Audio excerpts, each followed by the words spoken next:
There was a question that was posed very much earlier in the beginning from Annie. Bhante, how to bring attention away from bodily discomfort? Example, ache in legs. I've explained this many times, especially during the retreat. I say that you first of all try to sit in a comfortable posture. You don't have to sit cross-legged if you're not used to it. You can sit on a chair, on a stool, anywhere that is comfortable, because discomfort will be a factor that will obstruct you from being composed. You can only deal with discomfort when your mind is composed. So when you are doing open awareness practice and discomfort arises in your body, let's say when you do a formal sitting and you have already determined how long you want to sit. Okay, I always tell people that each of us has our own threshold level. So you sit according to your own threshold level and you try not to move. Okay, until you reach your threshold level, then you try to bear with it for a while first, and then after that you can move. In the meantime, before you reach the threshold level, there may be other minor things arising and passing away, like itches and minor discomfort and all that. So you should try not to scratch or not to move, bear with it, and be aware of other things. So unlike other methods of meditation, where you are instructed to focus on the pain until the pain disappears, we don't do that. What we do is that when a sensation becomes prominent and more unbearable, we notice that sensation and put it aside, not totally ignore it, put it aside, and then be aware of other objects of the senses, other sense experiences. Also very important to tell the mind to accept, don't reject. Right? If you don't do that, then what may happen is that the mind unconsciously rejects, and then it will tighten up and that will increase or aggravate the pain. So when you do that, when you put the pain aside and then you're aware of other things happening around the senses,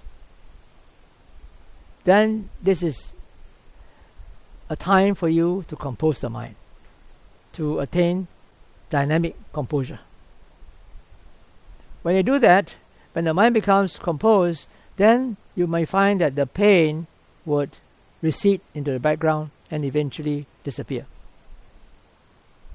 That's because scientists say that when there is composure in the mind, it will trigger off a certain hormone in the body, a certain biochemical called endorphin, that will act like morphine. Yeah, so it's analgesic, is it? Your pain will decrease or disappear. Alright, I'm not talking about the pain that you encounter when you reach your threshold level. I'm talking about the itches and the minor things that arise before you actually reach your threshold. Now, on the other hand, if you have pain due to some physiological problem, maybe you sprained your leg, or you hurt your muscles or ligaments or somewhere in the past, and they may seem to have been cured but are actually not yet completely healed.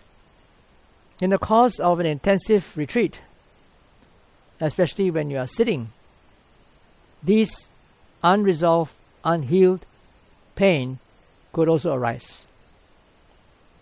Now this is what we call a healing crisis.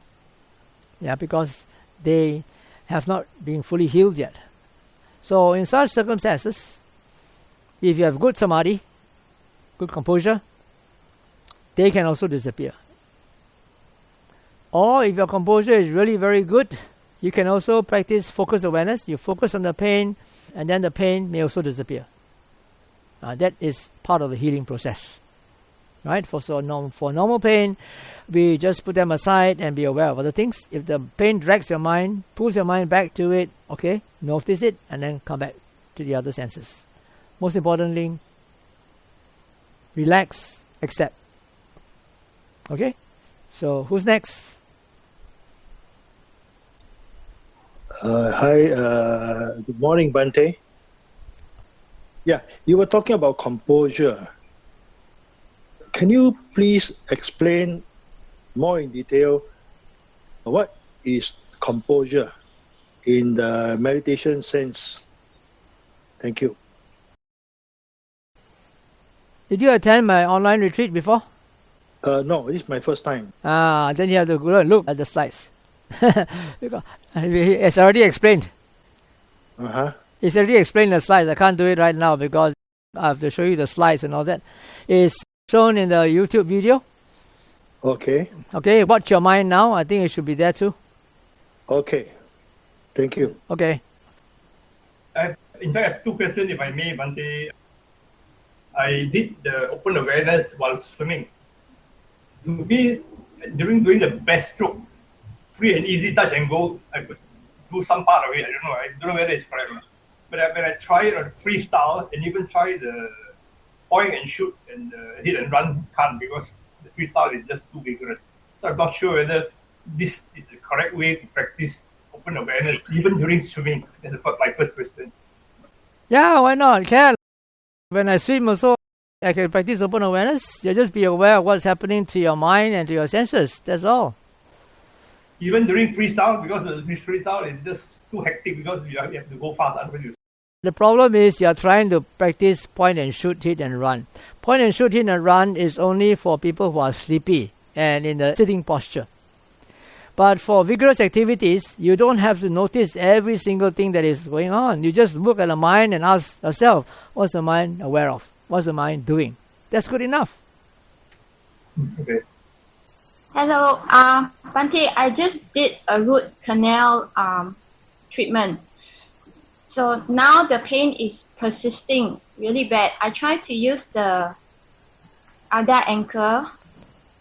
It doesn't, the pain doesn't go to the background, Bhante. The more you say don't ignore, so, and go back to other senses, but that pain is so prominent that you just can't go to others. I just can't go to other senses. So how do I overcome this pain? Of course, you can go back to the other senses. It's just that you have a lot of resistance to the pain. Correct or not? It's really bad. If you cannot go back to the other senses, you're as good as dead. It's a split second, Bhante. I can just, like there's hearing, I'll just go.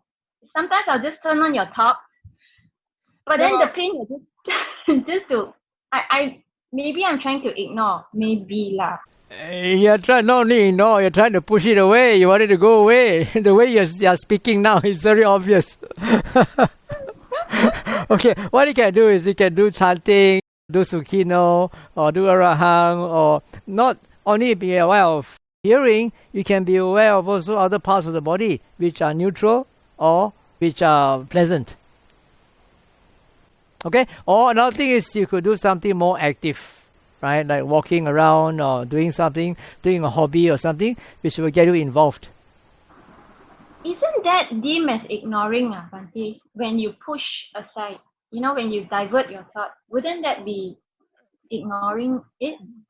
You already know what it is, right? You're not ignoring it. You know that it's a pain and you can't do anything about it, yeah? So you just move your attention to something else.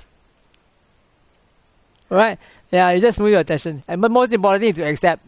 You are not accepting. There's a lot of resistance in you. You still want the pain to go away. It's so pain. Yeah, I know. So do other things. Do something more active, so that you can be more absorbed in that. So when you have some composure, then the body will produce endorphin. Okay. Okay, can. Right. Thank you, Bhante. Okay, welcome. I want to ask about, for example, when I'm observing something and understanding something, is this meditating, investigating? And what is the difference between the intellectual investigating? Did you attend my online retreat? No. Yeah, all these questions I know you haven't done, right? That's why you're asking these questions.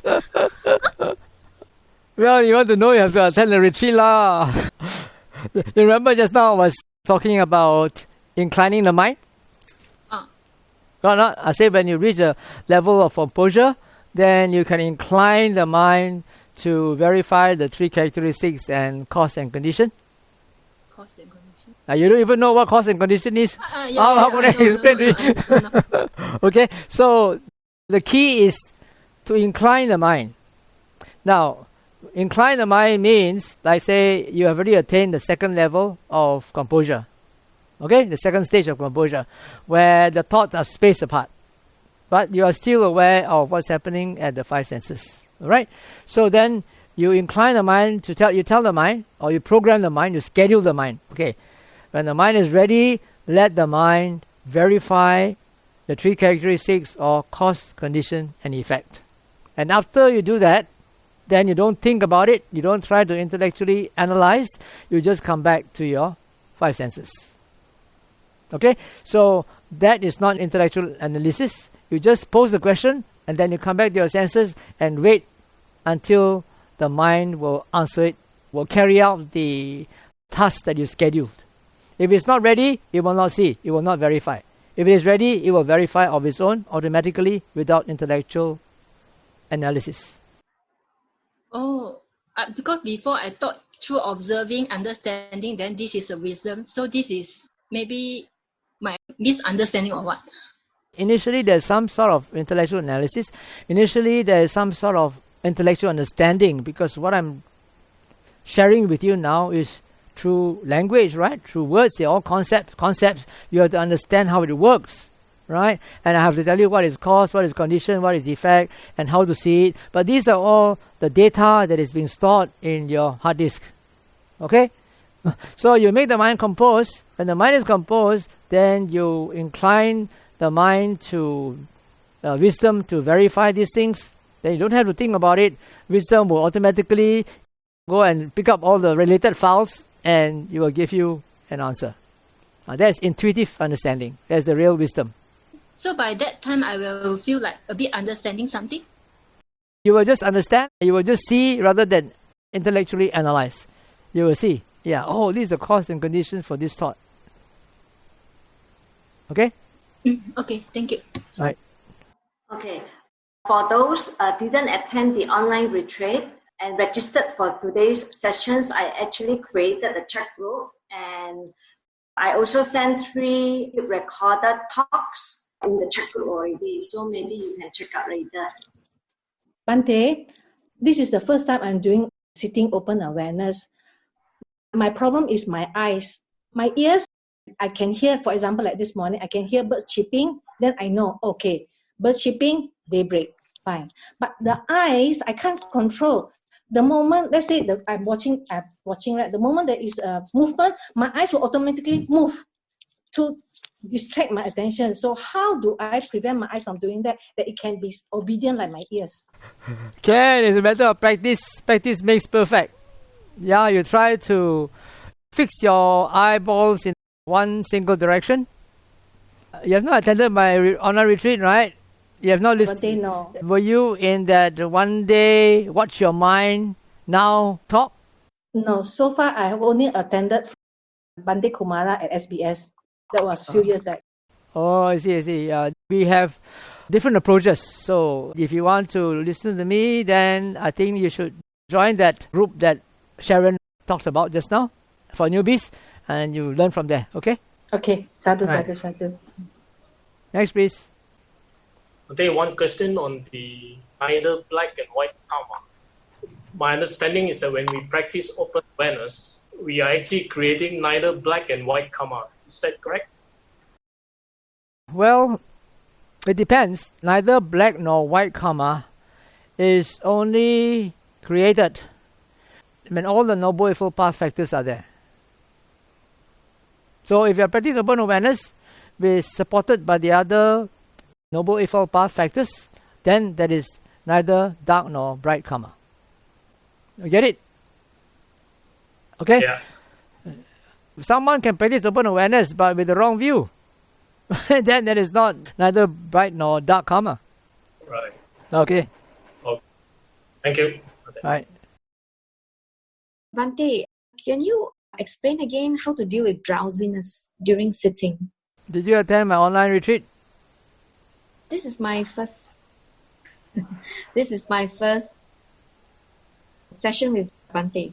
Oh, then you have to join the group that Sharon just set up and get it from there. Okay, thank you very much. Thank you. Okay, Bhante, during the formal sitting, sometimes automatically I can see the cause and conditions and the effects, but then at other times I cannot see immediately the conditions, so the immediate cause is there, but the conditions is not there.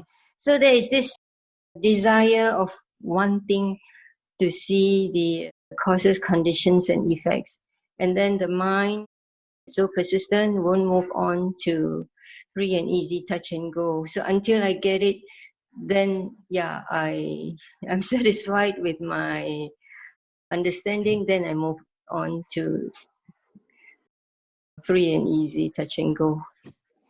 So is that the right way to meditate? No, that's grasping at the signs and features of what is cognized through the mind. Yeah, because I find that when I understand all the time, every phenomenon is actually due to causes and conditions. All thoughts are due to it in my daily life. Yes. I start to let go things and I become a happier person. Right. I think I want the same thing. Yeah. Desire. Yeah, the desire. So at that time, I should be aware there is a desire, right? Yes. You do it the same way like I've been saying just now. Incline the mind and then don't think about it and go back to your free and easy touch and go. When the time is ripe, the answer will come. Not immediately, maybe later. Yeah, so long as you don't get it, just move on. Right. And note the desire if there is a persistency in wanting to know. Right. Don't you see the connection between the second and the first noble truth? Because of a desire of wanting to understand, and then you cannot understand, don't you find that you suffer? Yeah. Okay. Yeah. Okay. Thank you, Bhante. Hold on. Right. Bhante, may I ask a question? My name is Vikita. Okay. During meditation, sitting meditations, sometimes I do focused awareness, not the open awareness. When there's calm, the mind sometimes slips into drowsiness, and you also know that you are going off, and then you're going off, you're nodding off. This is one question. It has some bearing, I think, in my daily life. Sometimes I speak out too fast, then later remorse, then later I realize, I contemplate why, but it's not immediate. Sometime later only I realize why I let out too fast, why I cannot hold back. And then that will result in harsh speech or not so nice. Maybe I didn't practice the Bhante taught what takes to be a good speech now. I think it has some bearing. Maybe my mindfulness is not good enough or continuous. Yeah, you've already got all the answers. What do you ask me for? Your mindfulness is not good enough. How to? Because can only live on, I didn't do this. I thought there's a way that I can do better. Yeah, just be mindful. When your composure is good enough, then you can catch all the intentions before you decide whether or not to act on them. Because your static composure is not good enough. You have to be continuous in your practice so that you cut down on all unnecessary thoughts. You only think those productive and necessary thoughts. Okay? Thank you. Right. My question is, This morning your talk, you say when our mind is more composed and we should shift the attention from objects to subjects. So my question is, the object is the content in the mind and the subject is the mind. Am I right? No. The subject is how the mind is reacting or responding to what is perceived at the senses. That is the subject. Again, sorry? The subject is the reaction or the response of the mind towards what is perceived through the senses. That is the subject. What is perceived through the senses are the objects. Okay. Thank you. So, okay, now when we talk about objects, now it's easy to understand in respect of the 5 sense objects. But then the mind also has got its own object. All right? So let's say a memory arises. So when that memory arises, then that memory becomes the object of the mind that is looking back, that is retrospecting. So when the mind looks back at that memory, and then there is a reaction, dislike, because it's an unpleasant memory, that is the subject. Oh, you get it? Okay. The reaction to the object raised in the mind is the subject. Yes, correct. Very clear. Thank you. Right. Okay, welcome. Sadhu. I have a question relating to third stage of composure. We have to observe the 3 characteristics as well as seeing cause and condition. But at the same time, you also talk about the 5 aggregates. For the 5 aggregates, could Bhante please explain a little bit further on this part? Thanks, Bhante. Oh, very easy. I'll just refer you to a video. You go to YouTube and to my recent workshop. Good Death Workshop, how to die a good death workshop. One of the discussion topic number 1, you will see how the 5 aggregates are explained. All right, so please refer to that video. Okay. All right. Thank you, Bhante. Just now, after I fixed my eyeball in one single direction on my feet, so after a period of time, I couldn't even see the form. It's very blurred. Even if I try to focus, I couldn't see it clearly. Is that the result of the focused attention? I showed you the slide just now of that woman in the marketplace, right? Oh, yeah. So it became very defocused towards the end. Well, that's when you don't have a chance to grasp the signs and features anymore.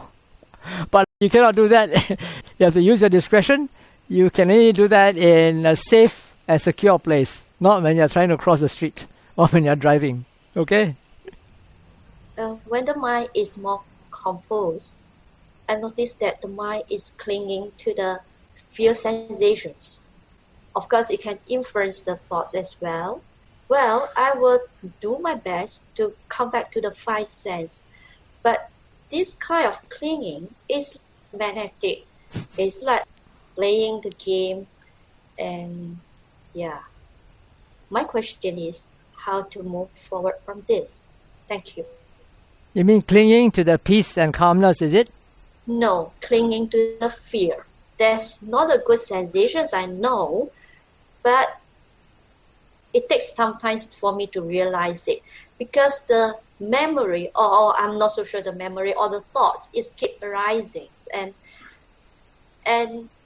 it sometimes go wild to create funny or very wild story. Oh. But when I come back to 5 sense, I notice that it's the clinging to the fear sensations. It's not a good sensation, I know, but it's funny that it's clinging to that. And I'm trying to drag it back to 5 sense, but it's a kind of habitual, I don't know how to explain, but it's just a habit that it's like a magnet. It will go whenever my mindfulness is lost. But of course, I'm not good enough to keep my mindfulness every moment. And I don't notice this when I'm doing like formal meditation. It's like daily life, and I can realize that my mind keep creating this kind of thoughts because and the very subconscious is clinging to fear sensations. It's like cannot let go of that kind of fear sensation. So I don't know how to move forward for this. You have to make your mind more composed first. Then you can schedule the mind that when the mind is composed, you want to get the root of this fear. But then don't try to intellectually analyze it. The key thing is to have composure. When you're composed, then only the mind can work efficiently. It's just like the fragmented hard disk and the defragmented hard disk. Because if your mind is so fragmented, you can't figure out. You can't get enough information quickly enough to untie that knot. So first of all, you have to develop composure. Okay? So for your case, because it's an obsessive thought, then you should not practice focused awareness. If you practice focused awareness, it will aggravate your obsession. Try to practice open awareness more. Come back to the five senses as often and as continuously as you can. Okay? It's regarding this teaching of yours, open awareness, plus the goal of all this. The ultimate is, of course, liberation. But can we not have that kind of goal, but just to have a good karmic result, meaning that we just want a good rebirth, that's all. Is that a good intermediate goal rather than to try and achieve something that I am quite confident that will not be achieved, like liberation? So no use trying to grasp for that when you know you can't do it.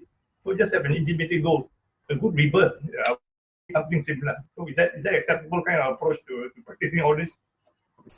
Well, you don't have to make a target, a specific target in that you want to get a certain state of enlightenment within a certain time. You can just say that you make an aspiration that whatever good karma that you do now, may this good karma help you to attain liberation in the smoothest and quickest way possible. No time limit. It could be any time, but in a smooth and quick way. Now, when you try to practice open awareness, when you try to ground or anchor your mind to the five senses, that's already good karma in the sense that you are not allowing the mind to get lost in unwholesome thoughts. Correct? So that good karma will eventually give its good result. So you don't have to worry about making an aspiration for a good rebirth. It will automatically follow. The important thing is whether you attain a good rebirth or not depends on your sila, not on your dana. You may do a lot of dana, but if your sila is not good enough, then you might end up being a pet dog or millionaire's pet dog. Thank you. Yeah, okay. Thank you, Bhante. Welcome. I've been told that in Buddhist meditation, the goal is to end suffering. Suffering being the basic premise of Buddhism, isn't it? Buddhist meditation. Now, if we set a goal like that, can it not turn into some kind of a craving, and that in itself becomes a hindrance? So if that's the case in our meditation, are we actually setting up block to our attainment, or in fact, what we should set as a goal, if you get what I'm saying? Yeah, I know. Yeah. I'm just wondering, isn't there some kind of inherent contradiction here?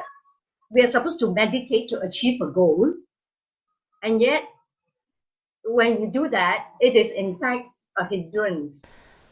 It's a paradox. Some teachers have said that the desire to meditate and to be liberated is the desire to end desires. Okay? But like I said just now, I gave you a very good illustration. I said when the mind is composed, then you incline the mind to verify the three characteristics and cause, condition and effect. That inclination of the mind is to set the rudder, the rudder of a boat. You set the rudder of the boat so that the boat can be led to a specific direction. After that, you don't think about it. You don't think about it, you don't expect the answers to arise or the mind to follow the instructions within any specific target time. You just schedule a task. When the mind is ready, let the mind verify. So That's all you need to do. After that, you don't think about it anymore. You just come back to be aware of the five senses. If you keep on thinking about when can I get the answer, that will hinder your practice. Thank you. Welcome. I have been practicing open awareness for many years, probably 6 years, but not from you. I learned it from other teachers in UK, in Cambridge University. My recollection of this practice is that I was able to get to the stage of Vitakka Vichara, but not the Piti Sukha. When I go back to Anapanasati, I was able to actually reach Piti Sukha.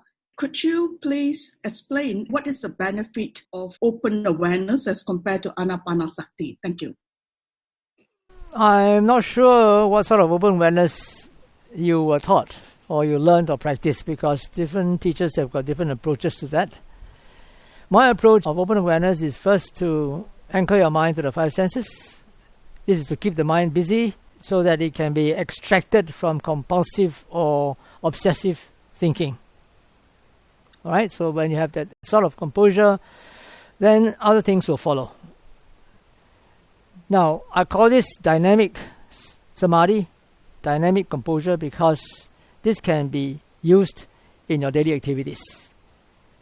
Whereas in Anapanasati, no doubt the samadhi you attain is stronger and deeper, but it is confined to certain conducive circumstances. You must stay in a quiet room, you must not be disturbed by people, and then only can you be composed. Whereas in open awareness, you can be composed anytime as long as you practice and the mind has enough skill to return to the five senses as often as possible, as continuously as possible. Then there will be default dynamic composure all the time. And when the mind is composed, like I pointed out just now, it's like a defragmented disc. Then when you incline your mind to resolve any problem, the mind will work more efficiently and give you a more satisfactory and comprehensive answer. Okay, thank you. I have follow-up questions in regards to Shana, which is so quick, as in Abhidhamma. If I can talk about it, it's 0.13 nanosecond. So for you to be able to catch a thought, it's actually 0.013 seconds. So, I mean, whatever we manage to catch a thought is already a past event. So under these circumstances, how do you catch a thought just in time? All thoughts are past events. Mindfulness, as I often... did you attend any of my online retreats, and did you listen to did you watch the Watch Your Mind Now video? I do. I listen to some of your talk. I also attend one of your session on how to die a good death. Oh, no, I'm talking about the recent Watch Your Mind Now. No, I haven't. You didn't watch that. I thought that the newcomers here would be given the video by the organizers. But anyway... Sorry. You haven't seen it yet? No, I just received your link last night, very late. Oh, I see, today. Yeah. So you probably understand when you look at that. Okay, thank you. Okay. Bhante, as a follow-up to my previous question on the black and white kamma, so how do we know when we meditate that the rest of the path factors are there? You don't know? Well, if you know what the path factors are, you should know whether they are there or not. But like I said before, you may notice thoughts and memories and emotions arising. But if you think that that's my thought, my thinking, that's me, I'm a lousy Buddhist, I shouldn't have such thoughts, that's wrong view. That's not right view. If you just watch these as impersonal phenomena that arise due to causes and conditions, that's right view. Very easy. Right? And most of the times, even though you're watching your mind, you have wrong view. No? Right. Yeah. So there's not neither dark nor bright kamma. There's dark kamma. Okay. What about the rest of the path factors? Right composure, right? Right composure, like I mentioned just now, there are 3 stages of composure. Yeah, if you can attain any of that, especially the second and the third one. Just now, I gave you a reference from Samyutta Nikaya. right? Asankata Vagga from the chapter on the unconditioned. It says that these 3 types of composure is the path to the unconditioned. Right. There will be right thoughts as well, right? I mean, when we are meditating. Yeah, exactly. Right thoughts. Yeah. Right thoughts is like renunciation from sensual pleasures, non-ill will, and non-cruelty. Yes. When you see things in terms of anicca, dukkha, anatta, when you see things in terms of cause, condition, and effect, automatically you will have right thought. So the other important thing is right effort. Like I say very often, when you see a desire arising, and you know that it's unwholesome, and you still follow it, there's not right effort. Correct or not? If you see that your mind is unmindful and there's no desire to arouse mindfulness, that's not right effort. Right effort is the desire or the effort expended in abandoning all unwholesome states which have arisen, and then preventing unwholesome states from arising, as well as to arouse wholesome states that have not yet arisen, and if they have arisen, to maintain and develop them to fulfillment. You can see it's not so easy to have all the noble, eightfold path factors. Yeah. Thank you. Okay. Welcome. From that day, the online retreat, when you said that it's possible for us to incline the mind, I noticed that when Bhante said that after the online retreat, whenever something happens, I keep asking why it happened. And there's this impatient feeling of wanting to see that characteristic which doesn't come out. Then I get frustrated. And then Bhante said just now not to keep asking that question, right? But it keeps coming back up. So then it becomes very difficult to go back to the 5 senses. I just need to stay on to that desire, Bhante. No. Then it will slowly just disappear. So when Bhante said you can incline, there's the impatient thing. I want to know why am I angry? Why this thing happened? Why? Yeah, the why, Bhante. So how Bhante do I? So do I note this desire thing, or I don't know? I'm so confused, Bhante. Thank you. Yeah, the thing is that they are trying to jump the gun. You have to first establish composure before you can understand the cause, condition, and effect. If your mind is not composed, no point in asking the question. You ask the question, you make you more agitated. I also have this doubt, and Bhante said that the answer will just come. How do I know that it is the answer? How and it's not a delusion, Bhante. How do one know? Yeah, that is this. You will know when your mind is composed, and later on, when you act according to the answer, you'll see that things work out smoothly. Yeah, if you are not yet composed, it could just be the intellect. So I often tell people that if you want to resolve an issue and there is no deadline, okay, then what you can do is, alright, you just pose the question and then you come back to your senses and compose your mind.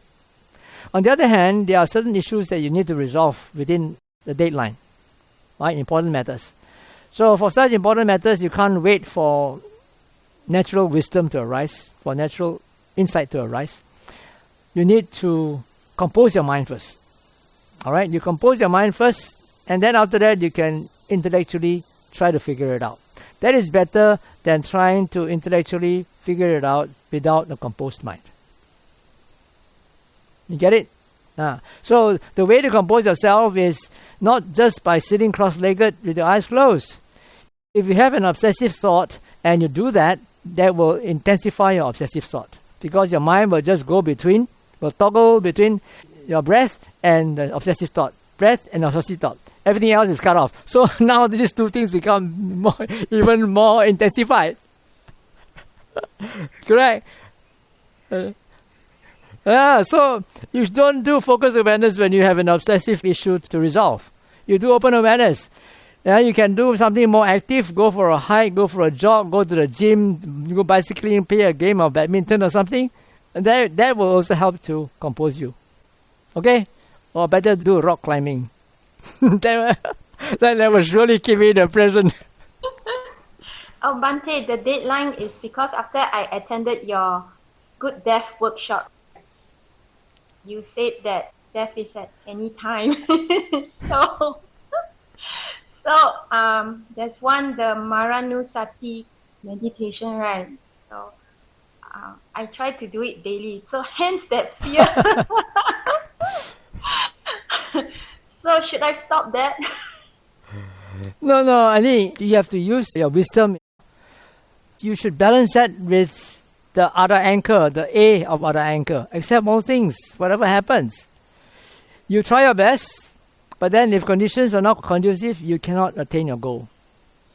Right? So if you are able to see within yourself how whatever happens to you is a product of causes and conditions as often and as continuously as possible, then automatically your attitude will change. You will try, but then you won't have that fear, of not succeeding. Okay, Bhante, I'll try. Okay. Thank you. Try without expectation. Okay. Following the earlier question, so after I attained the focused attention, you said that I must apply discretion, not apply it when I cross the road. So since it takes a while to build up the result, can I actually maintain it after I get out of it while crossing the road, or it will take the same amount of time to build up again the result of the defocused attention? You try it out before you step out of the room, before you step out of the house. If you're still defocused, then don't go out yet. Wait until it's back to focused. Okay? Right. Thank you. My question is about the composure that you mentioned, the third stage. It will also, other than the thoughts, it will also come with rapture and pity as well, right? Means you will feel joy at the third stage. No, I said that with joy and happiness and so forth, that is the second jhana, of rapture and happiness. Uh-huh. All right, but without thought and an examination. But then this is not talking about the rapture and the comfort. This is just talking about without thought and without examination. So this is one type of samadhi. Okay. All right. So if you have joy, you have rapture, and you have happiness together with no thought, then that will be the second jhana. Second jhana. Yeah. Also means the third stage is the same as the second jhana. Can I conclude that? Not necessarily the second jhana. If it doesn't have piti and sukha, or rapture and comfort or happiness, then it's not the second jhana. Not in the second jhana. Yeah. You can reach to third stage, but not the second jhana. Yeah, not necessarily. Like that? Not necessarily. Not necessarily, right? You can, when you reach the third stage, it can also be accompanied by rapture and comfort and happiness. So if it is accompanied by rapture and happiness, then it is the second jhana. You get it? Okay. Yeah. Get it? Yes. Thank you. Thank you, Bhante, for the clarification. Thank you. Okay. So Sharon? Yeah, thank you, Bhante. All questions answered. We would like to thank Bhante for your great teaching this morning and the sharing. Thank you very much for your time and your effort. And sister and brother, can we put our palms together and say 3 times sadhu to Bhante? Sadhu, sadhu, sadhu. Okay, thank you.